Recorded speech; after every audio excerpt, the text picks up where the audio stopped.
തുടരും. Director Tarun Moorthy, writers Tarun Moorthy, അതുപോലെ തന്നെ KR സുനിലാണ് ആക്ച്വലി സ്റ്റോറി സ്ക്രീൻ പ്ലേ, അതുപോലെ തന്നെ screenplay actually Tarun work ചെയ്തിട്ടുണ്ട്. സ്റ്റാറിംഗ് മോഹൻലാൽ, ശോഭന, തോമസ് മാത്യു, അതുപോലെ തന്നെ സംഗീത് പ്രതാപ് ചെയ്യുന്നുണ്ട്. ഭാരതി രാജ ഇതിനകത്തൊരു ക്യാരക്ടർ ചെയ്തിട്ടുണ്ട്. അതുപോലെ തന്നെ പ്രകാശ് വർമ്മ. അങ്ങനെ നമ്മുടെ മലയാളത്തിൻ്റെ മോഹൻലാലും ശോഭനയും ഇത് രണ്ടുപേരും ഒരുപാട് കാലത്തിന് ശേഷം ഒന്നിച്ചിട്ടുള്ള സിനിമയാണ് ആക്ച്വലി തുടരും എന്ന് പറയുന്നത്. മോഹൻലാലിൻ്റെ ഒരു സീരീസ് ഓഫ് ഫിലിംസ്, നമ്മൾ കുറച്ച് കാലമായിട്ട് മോഹൻലാലിൻ്റെ ഒരു സീരീസ് ഓഫ് ഫിലിംസ് നമ്മളെല്ലാവരും കാണുന്നുണ്ട്. നമുക്ക് ഞാൻ എംപുരാൻ്റെ റിവ്യൂവിൽ പറഞ്ഞ പോലെ തന്നെ നമ്മുടെ എല്ലാവരുടെ ഉള്ളിലും ഒരു ബൈ ഡിഫോൾട്ട് മോഹൻലാൽ ഫാൻ ഉണ്ട്. സോ അതുകൊണ്ടാണ് ആക്ച്വലി എംപുരാൻ അത്രയും വലിയ ഹിറ്റാവാൻ പല ഫാക്ടേഴ്സ് ഉണ്ടെങ്കിലും കൂടി എല്ലാവരും ആ സിനിമ പോയി കാണണമെന്നുള്ളൊരു ഒരു ഇത് മലയാളികൾക്കിടയിൽ വരുന്നത് മോഹൻലാലിൻ്റെ സിനിമ വരുമ്പോഴാണ്. അപ്പോൾ അങ്ങനെയാണ് ആക്ച്വലി ആ സിനിമ അത്രയും വലിയ വിജയമായിട്ട് മാറുന്നത്. സോ അതിനുശേഷം അറൗണ്ട് 1 മാസം ആയിട്ടില്ല, അപ്പോഴത്തേക്കും വന്നിട്ട് തുടരും തരുൺമൂർത്തി ഇവരാണ്. തരുൺമൂർത്തി ഓപ്പറേഷൻ ജാവ, സൗദി വെള്ളക്കാം 2 സിനിമ ചെയ്തിട്ടുള്ള, എണ്ണം പറഞ്ഞ 2 സിനിമ ചെയ്തിട്ടുള്ള സിനിമയാണ് ആക്ച്വലി, സംവിധായകനാണ് തരുൺമൂർത്തി. രജപുത്ര രഞ്ജിത്താണ് ആക്ച്വലി പ്രൊഡക്ഷൻ എന്ന് പറയുന്നത്. അതിൻ്റെ മ്യൂസിക് കമ്പോസിഷൻ വന്നിട്ട് ജെയ്ക്സ് ബിജോയാണ്. സിനിമാറ്റോഗ്രഫി ഷാജി കുമാർ, നമ്മുടെ പുലിമുരുകൻ ഒക്കെ ചെയ്തിട്ടുള്ള ഷാജി കുമാറാണ്. എഡിറ്റർ നിഷാദ് യൂസഫാണ്, ലേറ്റ് നിഷാദ് യൂസഫ്. അത് പറയാം ഞാൻ. ഷഫീഖ് എഡിറ്റിങ്ങിൽ ചെയ്തിട്ടുണ്ട്. ഒരുപാട് ഫാക്ടേഴ്സ് ഉണ്ട് സിനിമയെ പറ്റി പറയുമ്പോൾ. ഇതിനൊരു ഇമോഷണൽ ആംഗിളും ഉണ്ട്, അറ്റ് ദ സെയിം ടൈം ഇതിന് ഒരു സിനിമ ആസ്വാദനം എന്നുള്ള പെർസ്പെക്റ്റീവിലുള്ള ഒരു ആംഗിളും ഉണ്ട്.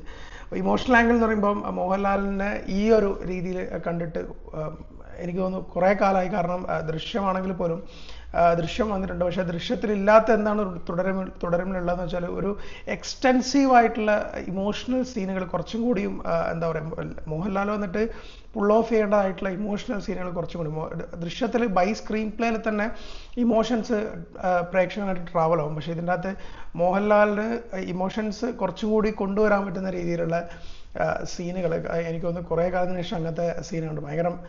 ഭയങ്കര ഒരു സാറ്റിസ്ഫാക്ഷൻ തന്നിട്ടുള്ള ഒരു ഏരിയാസ് ആണ് അതൊക്കെ. പിന്നെ മോഹൻലാലിൻ്റെ ഒരു കുട്ടിത്തം, I mean in the sense വന്നിട്ട് ഇപ്പം ഈ പല സിനിമകളിലും മോഹൻലാൽ ഇടയിലൊക്കെ ട്രൈ ചെയ്തിട്ടുണ്ടെങ്കിലും അതൊന്നും വർക്കൗട്ട് ആയിട്ടില്ല. പക്ഷേങ്കിൽ ഇതിൻ്റെ അകത്ത് വരുന്ന സമയത്തേക്ക് മോഹൻലാലിൻ്റെ ഒരു ചെറിയ പരിപാടികൾ, പുള്ളിയെ തന്നെ സ്വയം ട്രോൾ ചെയ്തിട്ടുണ്ടല്ലോ കുറച്ച് പരിപാടികളൊക്കെ വളരെ നന്നായിട്ട് എൻജോയ് ചെയ്യാൻ പറ്റി. അത് പിന്നെ ശോഭനനെ പോലത്തെ ഒരു ആക്ട്രസ് പെയറായിട്ട് വരുന്ന സമയത്ത് അവർക്കിടയിലുള്ളൊരു സിനിമാറ്റിക് ലിബർട്ടി ഉണ്ടല്ലോ, അപ്പോൾ അത് ഭയങ്കര രസമായിട്ട് ഫീൽ ചെയ്തിട്ടുണ്ടായിരുന്നു. മോഹൻലാലിൻ്റെ മകനായിട്ട് വന്നിട്ട് നമ്മുടെ തോമസ് മാത്യു ആനന്ദത്തിലൊക്കെ അഭിനയിച്ചിട്ടുള്ള പുള്ളിയും വളരെ നന്നായിട്ട് ചെയ്തിട്ടുണ്ട്. ഭാരതി രാജ ചെറിയൊരു റോളാണെങ്കിലും അതൊക്കെ ഒരു ഇമോഷണൽ ആംഗിളിലോട്ട് വരെയാണ് എനിക്ക് പേഴ്സണലി ചെയ്യുന്നത്. ഭാരതി രാജ ഒരു ചെറിയൊരു ക്യാരക്ടർ ചെയ്തിട്ടുണ്ട്. ബിനു പപ്പു ഭയങ്കര ഇമ്പോർട്ടൻ്റ് ആയിട്ടുള്ള ഒരു ക്യാരക്ടർ ചെയ്തിട്ടുണ്ട്. ഇതിൻ്റെ ഫസ്റ്റ് ഫിലിം തുടങ്ങുമ്പോൾ തന്നെ ഒരു ഒറ്റക്കൊമ്പനെ കാണിച്ചിട്ട് ഇപ്പോഴത്തെ സൈഡിൽ മോഹൻലാലിന് എഴുതി കാണിക്കുമ്പോൾ തന്നെ എന്നിട്ട് നമുക്കൊരു ഗൂസ് പമ്പ് ഫാൻ മൊമെൻറ്റ്, അതായത് അത് ഒരു കംപ്ലീറ്റ് ആക്ടറോ അങ്ങനെയൊന്നും കാണിക്കാതെ തന്നെ അതൊരു സിംബോളിക് ഒരു മെറ്റഫർ റെപ്രസെൻറ്റേഷൻ, അത് ഭയങ്കര രസമായിട്ട് തോന്നി. അത് സിനിമയിൽ ഉടനീളം ആ ഒരു റെപ്രസെൻറ്റേഷൻ ഉണ്ട്. അതാണ് എനിക്ക് ഈ പടത്തിൽ ഏറ്റവും യുണീക്കായിട്ട് ഫീൽ ചെയ്തില്ല. അങ്ങനെ ഒരു മെറ്റഫർ കുറേ കണ്ടിട്ടുണ്ടെങ്കിൽ ആ ഒരു സാധനം ഇതുവരെ അങ്ങനെ എവിടെ ഉണ്ടായിട്ടും അത് ത്രൂ ഔട്ട് നമുക്കൊരു ആ ഒരു സംഭവം പിടിച്ചിട്ട് അധികം അത് നന്നായിട്ടുണ്ടായിരുന്നു. ആക്ച്വലി കിട്ടലായിട്ട് ചെയ്തിട്ടുണ്ടായിരുന്നു. പിന്നെ ഒരുപാട് കാര്യങ്ങൾ പറയുമ്പം സ്പോയിലറായിപ്പോൾ, അതുകൊണ്ടാണ് എനിക്ക് ഒരുപാട് കാര്യങ്ങളുള്ളത് പറയാൻ പറ്റും. എനിക്ക് പേഴ്സണലി മോഹൻലാൽ ആസ് എൻ ഇങ്ങനത്തെ ഒരു സിനിമ പുള്ളിക്ക് ചെയ്യാൻ എന്തെങ്കിലും ഉള്ള സമയത്ത് പുള്ളീനെ മാക്സിമം യൂട്ടിലൈസ് ചെയ്യാൻ പറ്റുന്ന സ്ക്രീൻ പ്ലേ ഉണ്ടെങ്കിൽ അതിൻ്റെ മാക്സിമം പുള്ളി ഡെലിവർ ചെയ്യുന്നുള്ളതാണ് ആക്ച്വലി തുടരും എന്ന് പറയുന്ന സിനിമ. കുറച്ച് കാലത്തിന് ശേഷം എനിക്ക് തോന്നുന്നു ദൃശ്യം 2 നമ്മൾ തിയേറ്ററിൽ കണ്ടിട്ടില്ല. അപ്പോൾ കുറച്ച് കാലത്തിന് ശേഷം മോഹൻലാലിൻ്റെ സിനിമ വന്നിട്ട് ഒരു സാറ്റിസ്ഫാക്ഷനോട് ഇറങ്ങി വന്നിട്ടുള്ള ഇമോഷണൽ ആംഗിൾ എന്ന് പറയുമ്പോൾ ഇത്രയാണ്. ഇനി ഇതിൻ്റെ ഒരു മൂവി ആസ് എന്ന് പറയുന്ന സമയത്തേക്ക് എല്ലാവരും പറയുന്ന പോലെ മൂവി ഒരു ഭയങ്കര കോമൺ ആയിട്ടുള്ളൊരു സ്റ്റോറിയാണ്. അതായത് ഒരുപാട് തവണ നമ്മൾ പറഞ്ഞ ഒരു കഥ തന്നെയാണ്. പക്ഷേ ഇപ്പോഴും അതിനൊരു റെലവൻസ് ഉണ്ട് എന്നുള്ളതിന് നമുക്കത് പിന്നെയും പറയുന്നത് തെറ്റില്ല. അറ്റ് ദ സെയിം ടൈം ഇതൊരു ഒരു സ്പൂഫി കൈൻഡ് ഓഫ് ഒരു അപ്രോച്ചാണ് ആക്ച്വലി ഇതിൻ്റെ ഫസ്റ്റ് ഹാഫ് ഫുള്ള് വന്നിട്ട് തരുൺ പിടിച്ചിട്ടുള്ളത്.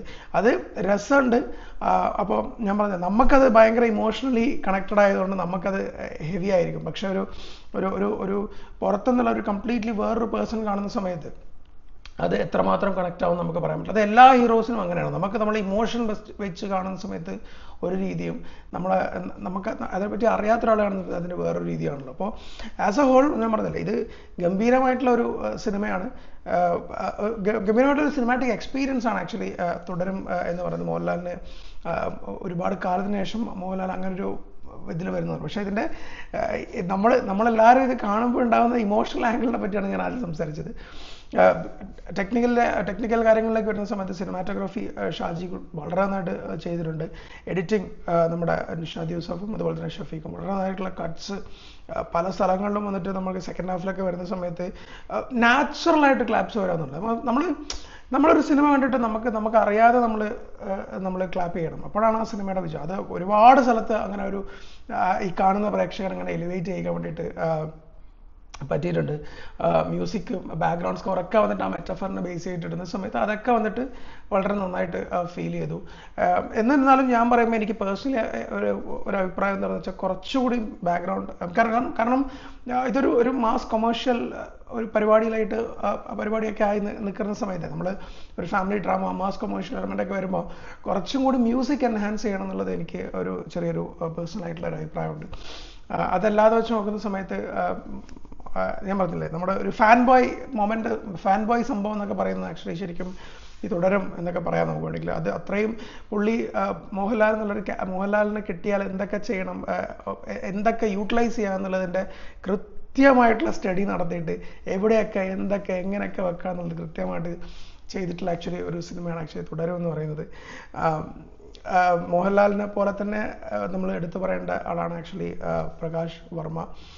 ഒരു സിനിമയുടെ ബേസിക് തത്വം എന്ന് പറയുന്നത് എത്രത്തോളം വില്ലൻ വലുതാണോ അത്രത്തോളം നായകനും വലുതാണെന്നുള്ളതാണ്. സോ ഒരു പീക്ക് കൊമേഴ്ഷ്യൽ പടം ഉണ്ടാവാൻ വേണ്ടിയിട്ട് ഈ രണ്ട് സാധനങ്ങൾ മാത്രം മാച്ചായാൽ മതി. അത് അതിഗംഭീരമായിട്ട് ആക്ച്വലി തരുൺ മൂർത്തി ചെയ്തിട്ടുണ്ട്. അത് അതിഗംഭീരമായിട്ട് പ്രകാശ് വർമ്മയും ചെയ്തിട്ടുണ്ട്. ഒരുപാട് ഞാൻ പറയുമ്പോൾ അത് സ്പോയിലറായിപ്പോൾ, പക്ഷേ നിങ്ങളത് ആ തിയേറ്ററിക്കൽ എക്സ്പീരിയൻസ് നിങ്ങൾ ആരും മിസ് ചെയ്യാതിരിക്കുക. കാരണം ഒന്നും അധികം പുറത്ത് നടക്കാതെ തിയേറ്ററിക്കൽ എക്സ്പീരിയൻസ് മിസ് ചെയ്യാതിരിക്കുക എന്നാണ് എനിക്ക് പേഴ്സണലി ഇതിൻ്റെ അകത്ത് പറയാനുള്ളത്.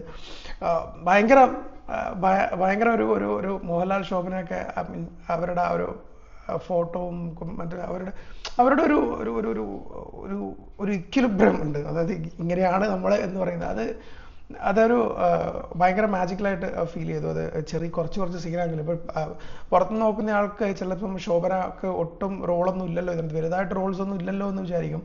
സ്ലൈറ്റ്ലി ഒരു ടെംപ്ലേറ്റ് ഓഫ് ദൃശ്യം അങ്ങനെയൊക്കെ നമുക്ക് വിചാരിക്കാം. പക്ഷേ ഇമോഷണലി നമ്മൾ ഇമോഷണലിയാണ്, end of the day completely ഇമോഷണലിയാണ്. അപ്പോൾ അതൊക്കെ വന്നിട്ട് നമ്മൾ ആഗ്രഹിച്ചിരുന്ന കാര്യങ്ങളാണ്. അതൊക്കെ മോഹൻലാലിൻ്റെ കയ്യിൽ നിന്ന് നമുക്ക് വേണം എന്ന് വിചാരിച്ചിരുന്ന കാര്യങ്ങളാണ്.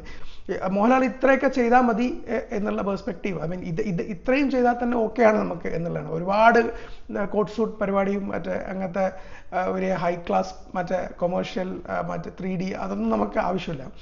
മോഹൻലാൽ ഒരു പ്രോപ്പറായിട്ടുള്ള സ്ക്രീൻ പ്ലേയിൽ പ്രോപ്പറായിട്ടുള്ള ഡയറക്ടറിൻ്റെ കയ്യിൽ പ്രോപ്പറായിട്ട് വന്നു കഴിഞ്ഞാൽ തീരാവുന്ന പ്രശ്നങ്ങൾ മാത്രമേ ആക്ച്വലി മലയാള സിനിമയ്ക്ക് തന്നെ ഉണ്ടായിട്ടുള്ളൂ. സോ ബുക്കിംഗ് ഒക്കെ കാണുമ്പോൾ എനിക്ക് അങ്ങനെയാണ് പേഴ്സണലി ഫീൽ ചെയ്തത്. മോഹൻലാലിൻ്റെ പടത്തിൻ്റെ പോസിറ്റീവ് വന്നാൽ ബാക്കി പിന്നെ നമ്മൾ പറയേണ്ട കാര്യമില്ല. സോ തുടരും ആസ് എ പേഴ്സൺ എനിക്ക് കംപ്ലീറ്റ്ലി സാറ്റിസ്ഫാക്ഷൻ തന്നിട്ടുള്ള സിനിമയാണ്. സിനിമയുടേതായിട്ടുള്ള ഒരു ലാഗും കാര്യങ്ങളൊക്കെ ഒരു സെക്കൻഡ് ഹാഫിൽ വരുന്നുണ്ട്.